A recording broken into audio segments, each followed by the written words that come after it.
Antes de procedermos com a leitura do texto bíblico, eu preciso começar fazendo 3 afirmações que são fundamentais para que você e eu possamos entender o que Deus colocou em nosso coração como meditação da sua palavra nessa noite.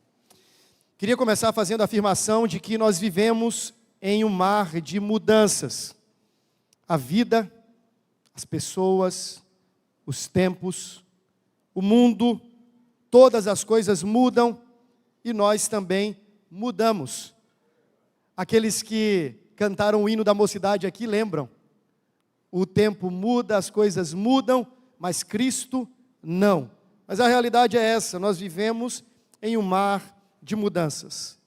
A existência e todas as coisas que nela orbitam sofrem a dinâmica comum da mutabilidade. Um dos princípios da física é o do movimento constante. E havia um filósofo chamado Heráclito, que afirmava que a mudança é a única constância da natureza, da ordem criada.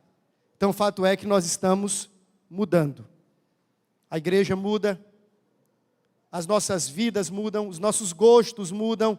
Essa é uma das realidades com as quais nós precisamos conviver no mundo debaixo do sol. Uma segunda premissa, uma segunda sentença que eu queria imprimir no seu coração aqui, é de que essas mudanças que acontecem inevitavelmente, elas podem ser voluntárias ou involuntárias, desejadas ou indesejadas. Com isso eu estou afirmando de que nós não apenas podemos sofrer mudanças como agentes passivos nesta realidade, mas que também nós podemos provocá-las. O ser humano criado por Deus não é inerte. Ele não está numa cadeira aguardando que todas as coisas aconteçam. Como criado à imagem e semelhança de Deus, Deus nos fez como criaturas responsáveis e interativas com a realidade criada. De modo que algumas mudanças nos acometem involuntariamente, outras, porém, voluntariamente. Seja ativo ou inativamente, nós sabemos que o homem ele está sofrendo ou causando mudanças. Por exemplo, você está no seu ambiente de trabalho e é mudado de setor. Isso não compete a você, não está na sua alçada, não está na sua gerência, e aquilo acontece em alguma medida e você se vê como um agente que sofreu a mudança. Mas, por exemplo, você poderia ter chegado nesse culto mais cedo e chegou atrasado, e talvez isso se deu não porque as ruas estavam alagadas, mas porque você provocou essa mudança, dormindo, quem sabe, à tarde, até um pouco mais tarde, e então saindo de casa um pouco mais tarde, chegando aqui na hora que chegou. E obviamente eu não estou falando isso como um caso concreto, mas só para você entender que as mudanças podem acontecer involuntariamente ou voluntariamente. Mas a terceira e última verdade que eu queria destacar antes da leitura do texto é de que Deus não muda. E para além disso, em última instância, por causa da doutrina da providência, nós cremos que Ele controla os eventos mutáveis que acontecem nessa história para cumprir os seus planos imutáveis que vão para além da história. Deus não muda. E essa é uma certeza que nós carregamos em nosso coração. E é consoladora e confortadora. Daqui a 20, 30, 40, 50 anos, eu não sei o que esperar deste mundo. Mas uma verdade perpassa a minha alma. O Deus a quem servimos permanecerá imutavelmente Deus quando aquele dia chegar. Daqui a 100 anos, se Jesus Cristo não voltar, ou daqui a 1 milênio, Deus permanecerá imutável em seu caráter e sustentador da história e cumpridor dos seus propósitos e garantidor das suas promessas. Essa verdade sobre a qual nós apoiamos o nosso coração. Nós mudamos, o mundo muda, as pessoas mudam, igrejas mudam, mas Deus permanece para sempre. A sua palavra é de geração em geração. É com isso em mente que eu o convido nessa hora a abrir as Escrituras. No livro escrito por Josué, no capítulo 1, nós iremos fazer a leitura do versículo 1 ao versículo 9. Josué, capítulo 1, versículos de 1 a 9. Um texto muito conhecido, tem sido objeto das minhas devocionais pessoais, e espero em Deus que o Senhor também fale ao seu coração nessa noite. Josué, capítulo de número 1, versículos de 1 a 9, mesmo assentados, porém de forma reverente, nós vamos ler a palavra de Deus. Josué, capítulo 1, versículos de 1 a 9. O versículo 1 diz assim: Sucedeu depois da morte de Moisés, servo do Senhor, que este falou a Josué, filho de Num, servidor de Moisés, dizendo: Moisés, meu servo, é morto. Dispõe-te agora, passa este Jordão, tu e todo este povo, à terra que eu dou aos filhos de Israel. Todo lugar que pisar a planta do vosso pé, vos-lo tenho dado como eu prometi a Moisés. Desde o deserto e o Líbano, até o grande rio, o rio Eufrates. Toda a terra dos heteus e até ao mar grande, para o poente do sol, será o vosso limite. Ninguém te poderá resistir todos os dias da tua vida, como fui com Moisés, assim serei contigo. Não te deixarei e nem te desampararei. Sê forte e corajoso, porque tu farás este povo herdar a terra que sob juramento prometi dar a seus pais.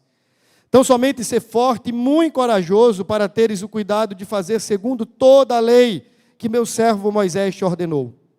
Dela não te desvies, nem para a direita, nem para a esquerda, para que sejas bem-sucedido por onde quer que andares. Não cesses de falar deste livro da lei, antes medita nele dia e noite, para que tenhas cuidado de fazer segundo tudo quanto nele está escrito. Então farás prosperar o teu caminho e serás bem-sucedido. Não te mandei eu, ser forte e corajoso. Não temas, nem te espantes, porque o Senhor teu Deus é contigo por onde quer que andares. Vamos ter mais uma palavra de oração.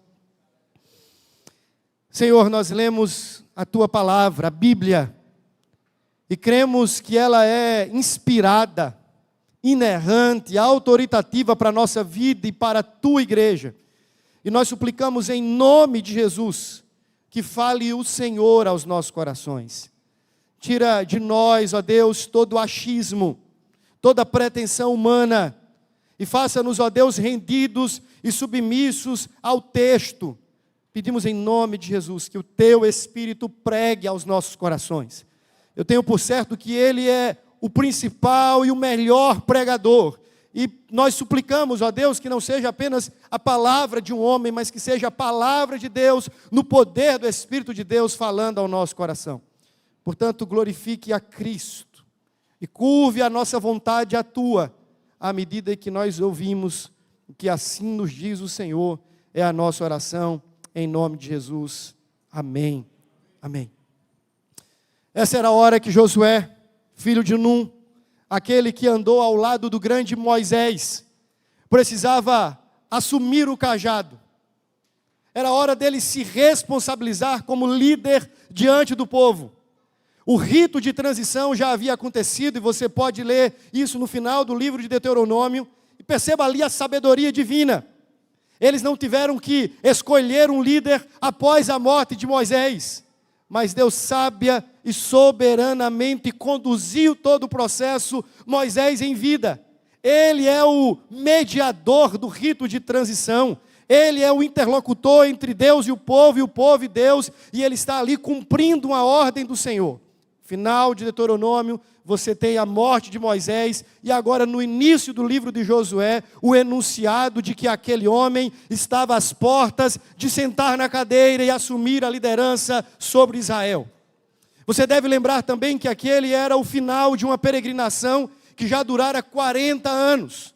Você se recorda que Deus levantou Moisés como um grande legislador, para que ele pudesse arrancar o povo das garras de Faraó e do Egito e conduzir aquele povo a quem Deus havia escolhido até uma terra que manaria leite e mel. O povo então, por uma questão de dureza de coração, de incredulidade, de idolatria, se desvia do propósito do Senhor, e algumas pessoas, boa parte daquela geração, sucumbe ainda no deserto. Fez necessário então que eles caminhassem não 40 dias, não 40 meses, mas 40 anos, por um deserto caustigante e solitário.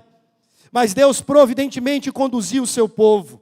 Diz a Escritura que durante o dia, Deus se fazia nuvem e cobria o povo do sol.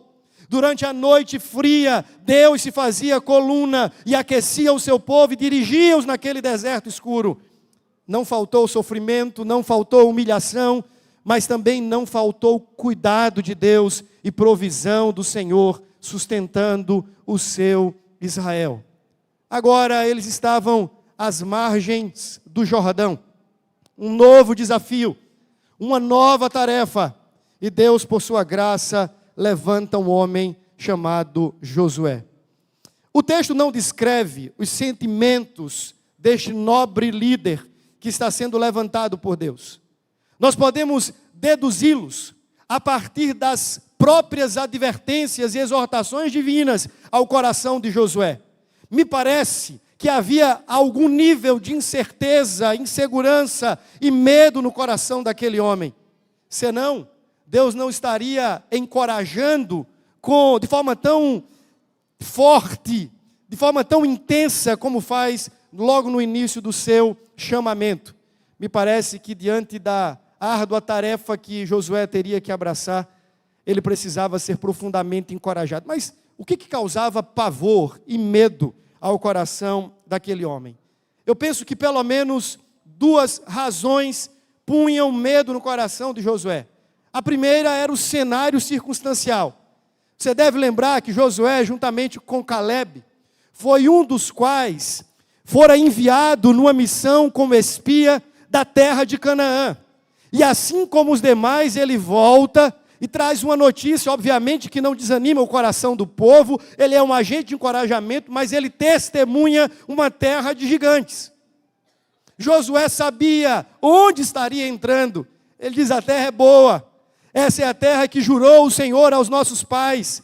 Terra que mana leite e mel. Entretanto, os homens daquela terra são verdadeiros gigantes. Apesar de ser um general, um militar, Josué agora estava defrontando-se com um cenário circunstancialmente apavorante.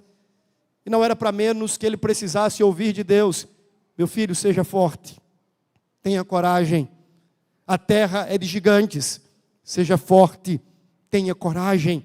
E Deus reitera isso ao longo do chamado de Josué: seja forte e corajoso, a terra é desafiadora, seja forte e tenha coragem. Mas havia uma segunda razão, que eu vou chamar de desafio sucessório, que ao meu ver era muito mais conflitante no coração daquele jovem líder do que o exército dos inimigos que estavam além do Jordão.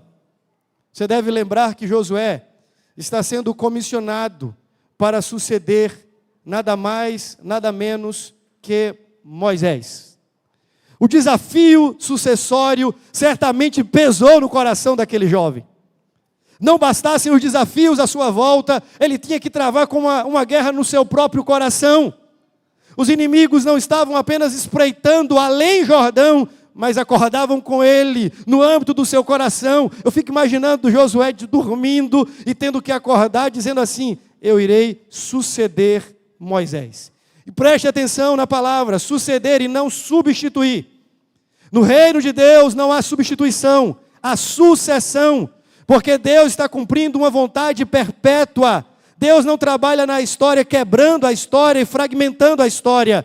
Ele é aquele que está perpetuando a sua vontade na história, por meio de homens que ele levanta, um agora, outro depois, um aqui, outro ali, para que o seu objetivo supremo se cumpra e toda a terra seja cheia do conhecimento do Senhor. Não está havendo aqui substituição, está havendo sucessão. Você vê que Moisés não está sendo descartado. Moisés cumpriu a sua tarefa e sucessoriamente Josué está assumindo um desafio. O desafio da sucessão. Quando eu olho para Josué, diante da sombra do grande legislador, daquele homem que foi veículo de Deus para a realização de eventos prodigiosos, maravilhosos lá no Egito.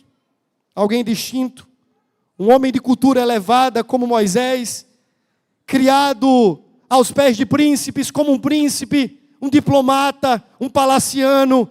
Josué não era nada disso. Josué, a Bíblia diz que só era o filho de Num. Nós não sabemos nada sobre o processo de aculturação daquele homem. Me parece que ele era um homem de batalhas, um grande guerreiro, não um diplomata, não um príncipe. Se pudéssemos ponderar, não seria alguém à altura para suceder alguém com a envergadura de Moisés. Mas Deus estava com Josué, como Deus esteve com Moisés. E isso era o que fundamentalmente importava naquela ocasião. Meus irmãos, nós estamos também num processo de transição e de sucessão pastoral. Repito, não de substituição pastoral, de sucessão pastoral. Pastor Emanuel, eu, pastor Remias, a quem o reverendo Emanuel também sucedeu, e outros pastores desta casa, todos eles foram levantados pelo Senhor, cumpriram um papel na história de Deus, sucederam-se uns aos outros, e agora nós estamos em um momento semelhante, mas com a mesma certeza, de que o Deus que conduziu essa igreja até aqui, pela instrumentalidade dos seus servos fiéis, haverá de fazê-lo até o fim, porque Ele é o Senhor da igreja, e é Ele quem conduz o seu povo em triunfo. Repito, irmãos, como comecei dizendo, homens mudam, os cenários mudam, as circunstâncias mudam, os eventos mudam, mas Deus permanece para sempre. É com essa convicção que nós nos aproximamos deste processo sucessório, crendo que o mesmo Deus que usou a vida do reverendo Emanuel nos últimos 20 anos neste lugar, haverá de, por sua graça, estender o seu favor sobre nós nos próximos anos, a fim de que Cristo continue sendo exaltado e o seu nome sendo glorificado.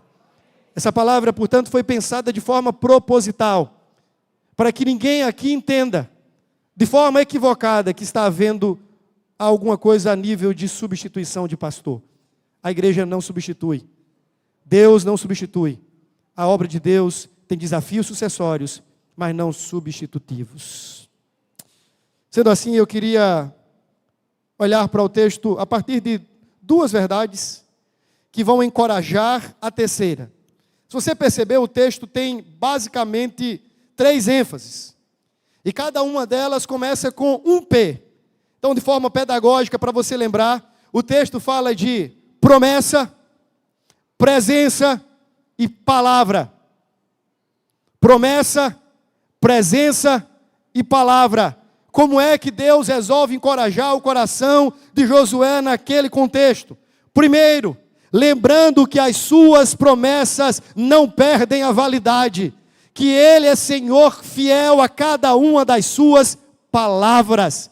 Veja, o juramento não havia sido feito a Moisés, nem mesmo a Josué. Você deve lembrar, se você fizer um retrospecto para Gênesis, capítulo de número 12, na figura daquele homem chamado Abrão, ainda um pequeno embrião daquilo que se tornaria mais à frente o povo de Israel, a grande nação do Senhor, que Deus fez uma promessa, que a partir da sua descendência, e o apóstolo Paulo, interpretando o texto, diz, do seu descendente, todas as famílias da terra seriam abençoadas. E que Abrão, agora sendo convocado por Deus, tinha um desafio à frente, ser uma bênção para todos os povos. É verdade que Abrão não era competente o suficiente para isso. Por isso que depois dele teve que vir um que é maior do que ele, chamado Jesus Cristo, de quem Abrão também é servo. E nele nós estamos aqui nesta noite. Ele, através dele, tem sido a causa fundamental das nações receberem a bênção de Deus, da igreja 12 provar da bênção de Deus, porque Deus juramentou em sua palavra que abençoaria os povos da terra por meio do descendente de Abraão. E se você observar a história do Antigo Testamento, é uma sequência de reafirmações, de reiterações acerca dessa mesma verdade. Deus chama um povo para que este povo veicule a sua bênção através da sua promessa que se cumpriria, até que essa promessa culminasse, obviamente, em Cristo Jesus. Quando Moisés morre e Josué é levantado, perceba que Deus não está escrevendo novas promessas. Ele não está dando a Josué um novo livro com novas regras. Ele não está apontando na direção de um futuro aleatório, inédito ou coisa dessa natureza. Ele começa dizendo assim: Moisés, meu servo é morto, dispõe-te agora, passa este Jordão, tu e teu povo, a terra que eu dou por juramento aos filhos de Israel. Todo lugar que pisar a planta dos vossos pés, vos tenho dado, como eu prometi a Moisés. Você sabe que mesmo antes de Moisés, essa promessa já havia sido feita. Abraão, ele sai em peregrinação, deixando Padã Arã, a região de Ur dos Caldeus, na direção dessa terra muito antes de Moisés. Moisés agora estava morto, mas as promessas permaneciam vivas. Porque o Senhor é Deus que não permite que a sua palavra e as suas promessas caduquem ou percam a validade. Nós estamos aqui muitos anos depois, ancorados na mesma certeza de que Deus é fiel em cumprir as suas promessas. A Bíblia diz que Ele não é homem para que minta, Ele também não é filho do homem para que se arrependa. Uma vez falando Deus, Ele faz cumprir a sua palavra, porque é Deus fiel. Lembro-me do texto em que Jeremias tem uma visão de uma vara de amendoeira. E então Deus pergunta para ele: o que vê, Jeremias? E ele disse: eu vejo uma vara de amendoeira. Ele disse: viste bem, porque velo eu em cumprir a minha palavra. O apóstolo Paulo, muito à frente, vai dizer que mesmo se formos infiéis, Deus permanece fiel, pois não pode negar a sua natureza, não pode negar a si mesmo. Meus irmãos, que verdade encorajadora. Nesse processo de sucessão, de transição, confiarmos na verdade que Deus fielmente garantirá que as suas promessas se cumpram.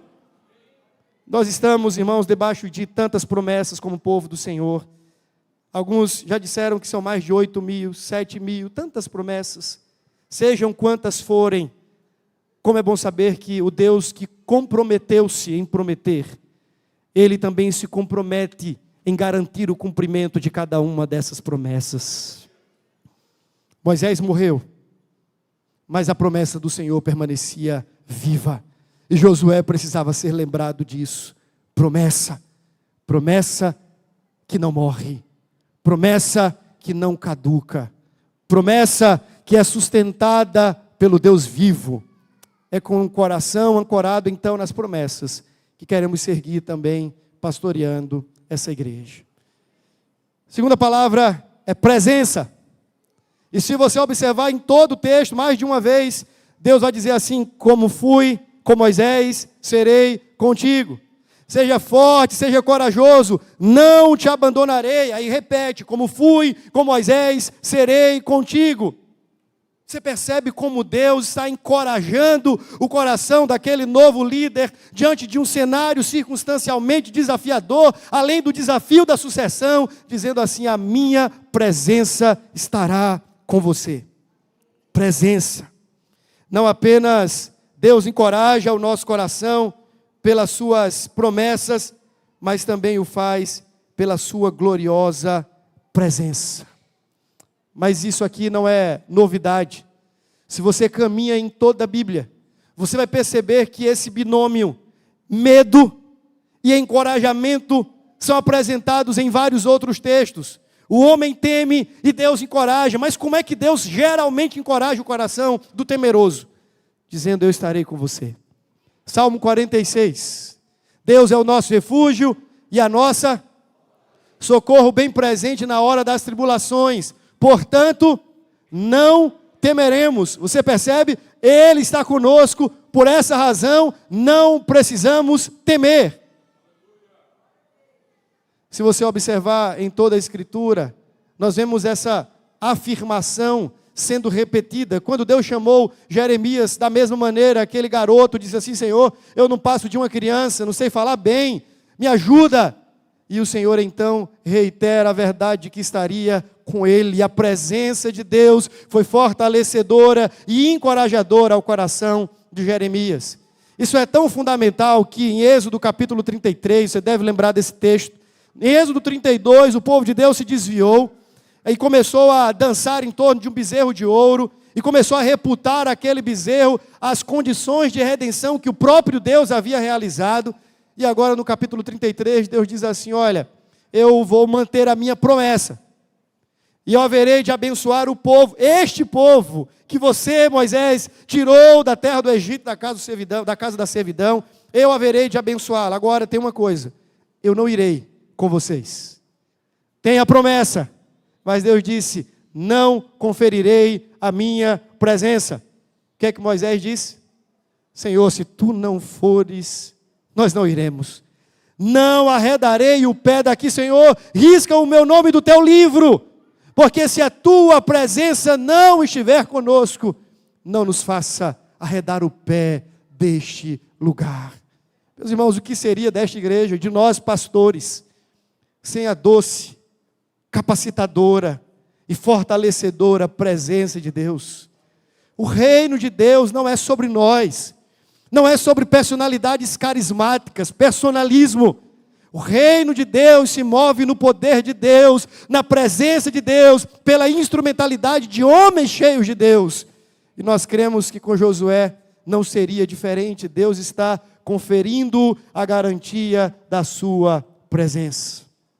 É como se ele estivesse dizendo assim: os gigantes são grandes, mas eu estarei com você. Os inimigos são muitos, mas eu estarei com você. Eu sei do temor do seu coração, das suas limitações, das suas inseguranças, dado o fato de suceder a alguém como Moisés, mas eu estarei com você. E talvez Josué pudesse dizer: mas Senhor, Moisés não estará aqui, sendo um mentor, um orientador, e eu posso imaginar Deus dizendo: Moisés não estará, mas eu estarei com você, portanto seja forte e corajoso. Sabe por quê? A presença insubstituível não é a minha, não é a do reverendo Emanuel, não foi a dos outros pastores que passaram por essa igreja, e nem de nenhuma outra personalidade que aqui está e que ocupa o pastorado, a liderança em suas próprias igrejas. A presença insubstituível é a presença do Senhor nosso Deus. É essa presença que nós devemos ambicionar. É Ele que não pode faltar nesse culto, é Ele que não pode se ausentar dessa celebração. É da presença de Deus que nós dependemos, é da presença de Deus que nós carecemos. Essa igreja continuou marchando até aqui nos últimos 75 anos, não por conta da presença de grandes homens, mas por conta da presença habitadora e capacitadora de um Deus grandioso. E eu oro para que não seja diferente, que o grande Deus, com a sua gloriosa presença, encha esse lugar a cada encontro, e que na presença dele nós possamos nos deleitar, que as pessoas sejam atraídas a este lugar pela presença de Deus, que ele seja o motivo mais encantador, mais fascinante desta casa, que não seja a música, que não seja o pregador, mas que seja a presença de Deus.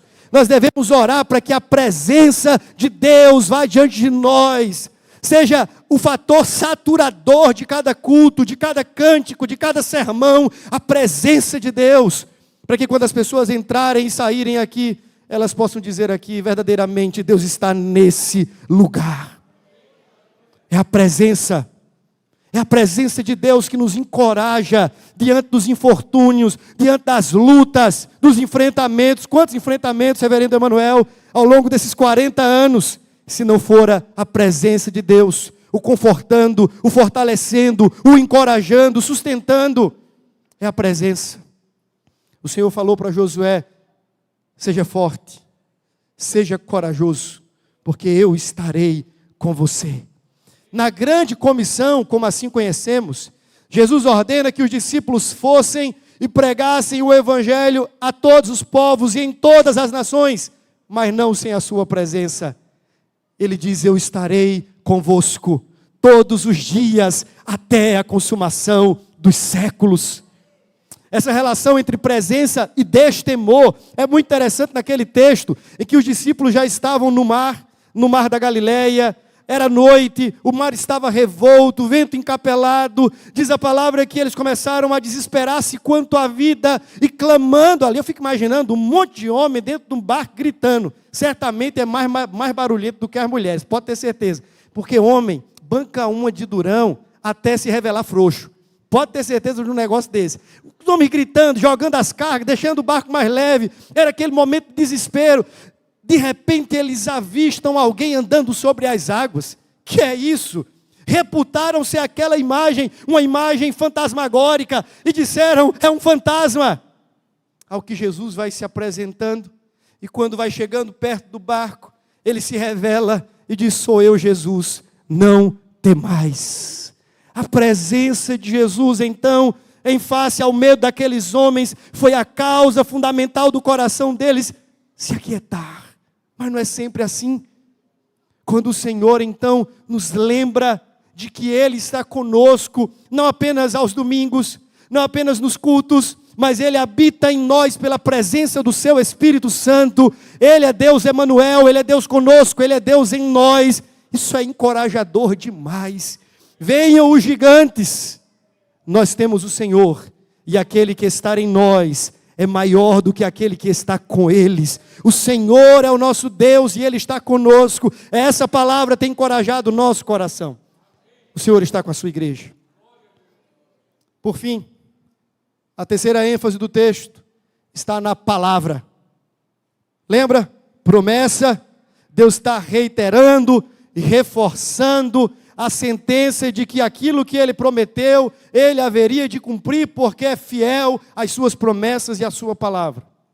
Depois, Ele fala da sua presença, como um fator configurante de encorajamento, para que o povo continuasse avançando, agora sob a liderança de Josué. Mas Josué precisava se responsabilizar, diante de todo esse processo. Preste atenção, porque eu falei que essas duas verdades encorajadoras são o fator fundamental e condicionante da terceira.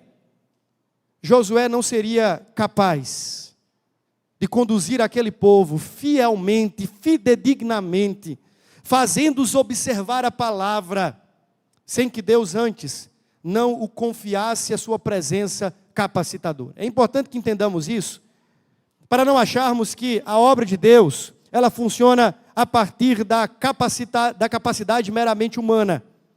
É importante que consideremos o fato de que Deus primeiro nos confere a sua presença, a sua graça fortalecedora e habilitadora, para que a partir disso possamos responder a Ele satisfatoriamente por meio da nossa obediência.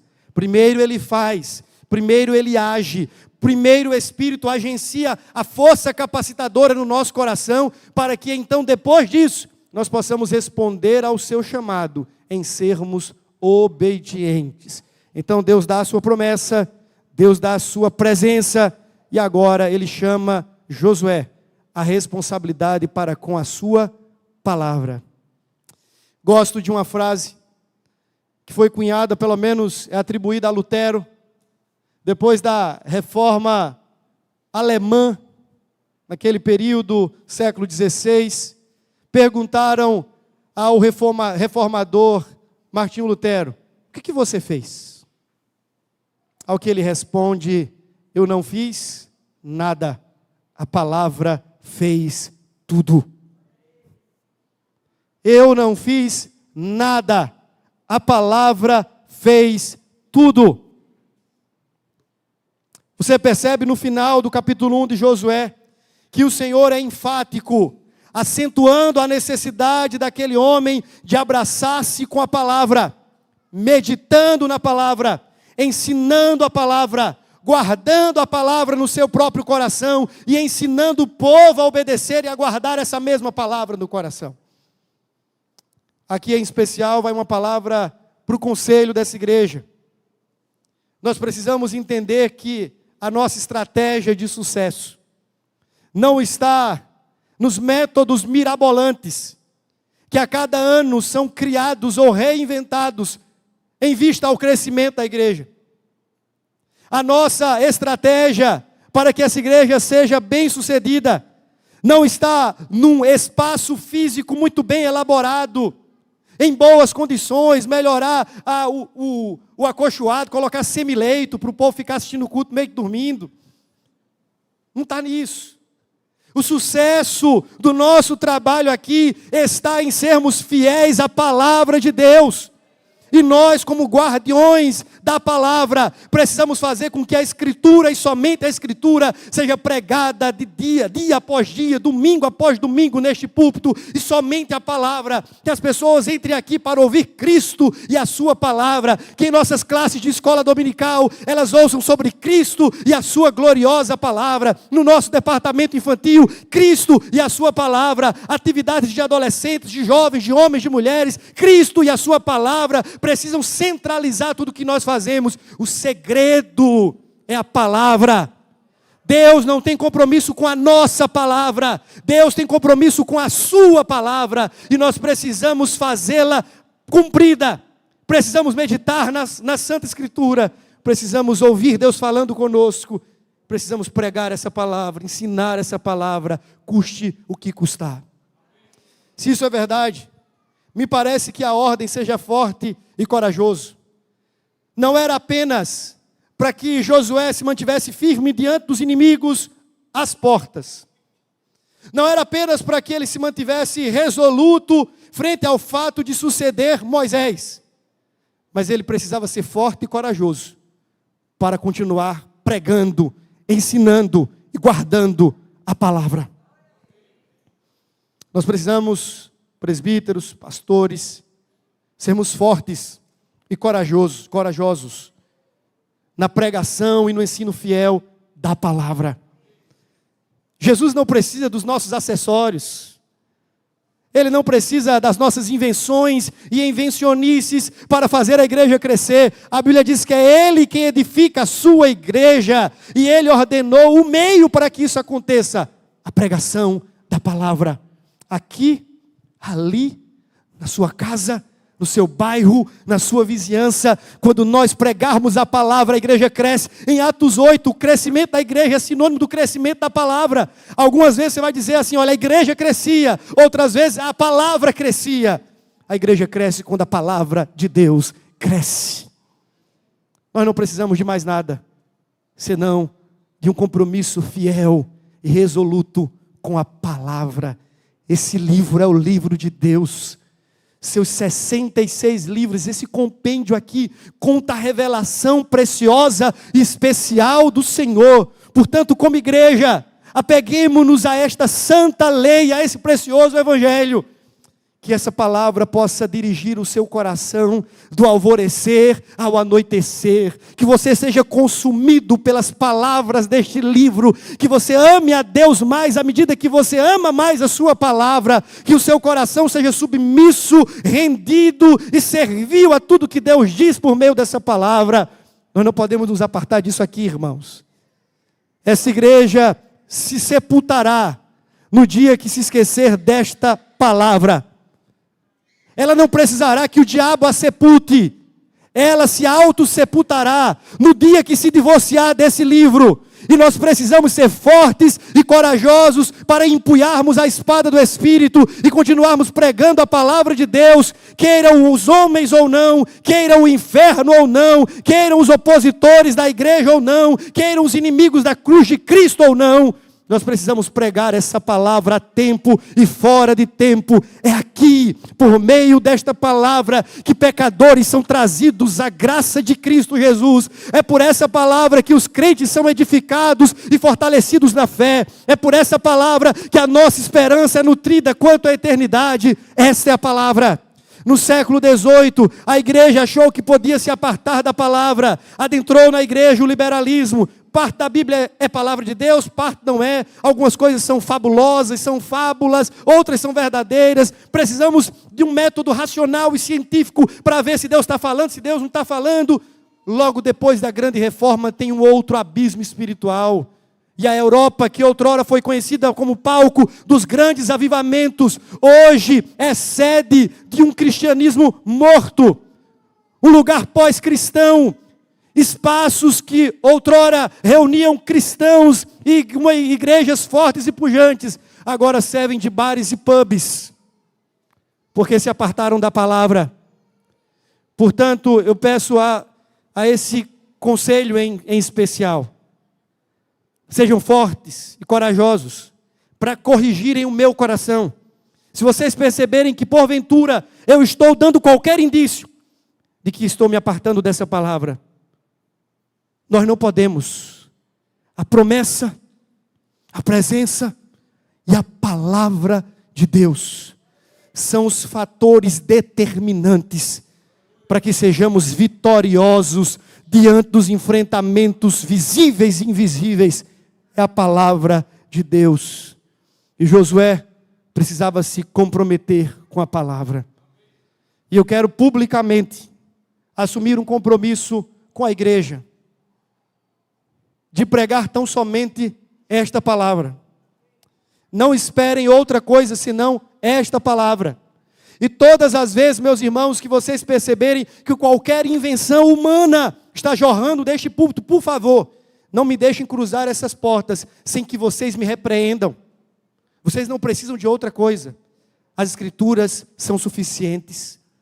Só a palavra de Deus é capaz de conduzir o povo de Deus à vitória preparada por Deus. Nós não precisamos de novas teologias, não precisamos das prosperidades deste mundo, nós não precisamos de um determinismo, nós precisamos da Escritura, da promessa e da presença de Deus sobre nós. O Senhor se compromete dizendo que se Josué fizesse aquilo, Ele mesmo garantiria que o abençoaria como havia abençoado Moisés. Deus tem abençoado essa igreja. E a minha oração é para que não seja diferente daqui por diante. Nós não queremos outra promessa, não queremos outra presença, e nem queremos outra palavra. São as mesmas promessas, a mesma presença e a mesma palavra. Para um novo tempo, para novas pessoas, mas as mesmas promessas, a mesma presença, a mesma palavra. As circunstâncias mudaram, mas são as mesmas promessas, a mesma presença e a mesma palavra. Está havendo uma sucessão pastoral, mas são as mesmas promessas, a mesma presença e a mesma palavra. Se você puder colocar-se de pé, nós vamos orar nesse momento.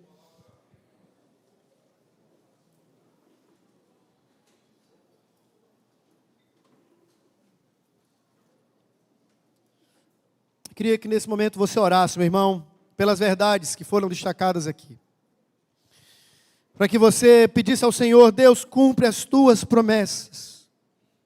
Nessa igreja, nas igrejas aqui representadas, nas congregações, nas igrejas irmãs, cumpre as tuas promessas, Senhor, em nossas vidas, em nossas famílias. Cumpre as tuas promessas ao longo dos anos. Cumpre as tuas promessas. Mas ore ao Senhor também dizendo: Senhor, eu quero mais da tua presença. A tua presença é absolutamente tudo que eu necessito nesta vida. Mais do que o pão, mais do que a água, mais do que o vestir. Preciso da tua presença. Não apenas aquela presença habitadora, mas a presença diretiva, a presença que guia, a presença que fortalece, a presença que aponta o caminho, a presença que encoraja. Mas também faça um compromisso nessa noite, meu irmão, com a palavra. Diga para o Senhor: Deus, me ajude a ler a Bíblia mais do que eu leio outros livros. Me ajude, ó Deus, a ter fome e sede da tua palavra. Mais do que conversas paralelas, mais do que o uso de redes sociais. Ajude-nos, ó Deus, a termos fome das Escrituras. Ó Deus, nós declaramos fé na tua palavra. E declaramos, ó Deus, como igreja do Senhor, que confiamos na fidelidade do Senhor em cumprir cada uma das suas promessas. Ó Senhor, como nós somos encorajados com a tua presença em nós, tua presença em nosso meio, tua presença através de nós. Ah, Senhor, mas também nós declaramos que amamos a tua lei. que amamos a tua palavra. E cremos, ó Deus, que pela tua palavra lançaremos as redes. Pela tua palavra nos faremos ao largo e lançaremos as redes, 1, 2, dezenas, centenas de vezes. Crendo que o Senhor, que vela pelas suas promessas e pela sua palavra, haverá de sustentar os efeitos e as garantias desta palavra. Nos dê, ó Deus, o privilégio de seguirmos caminhando com uma igreja santa, séria, uma igreja serva, que ama a Jesus, que teme a Jesus e que deseja por fazê-lo conhecido perto ou longe, até que Ele venha. Nos faça homens e mulheres consagrados ao Senhor, que para a glória do Teu nome, esta palavra esteja sempre no nosso coração, na nossa mente e nos nossos lábios. Não nos cansaremos de falar deste livro da lei. Ajude-nos, portanto, para que isso aconteça, porque sabemos, ó Deus, que sem a Tua presença isso é impossível. Sem a Tua graça isso não é viável.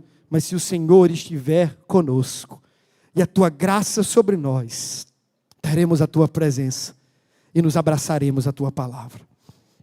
Oramos assim em nome e para a glória do Cordeiro. Amém.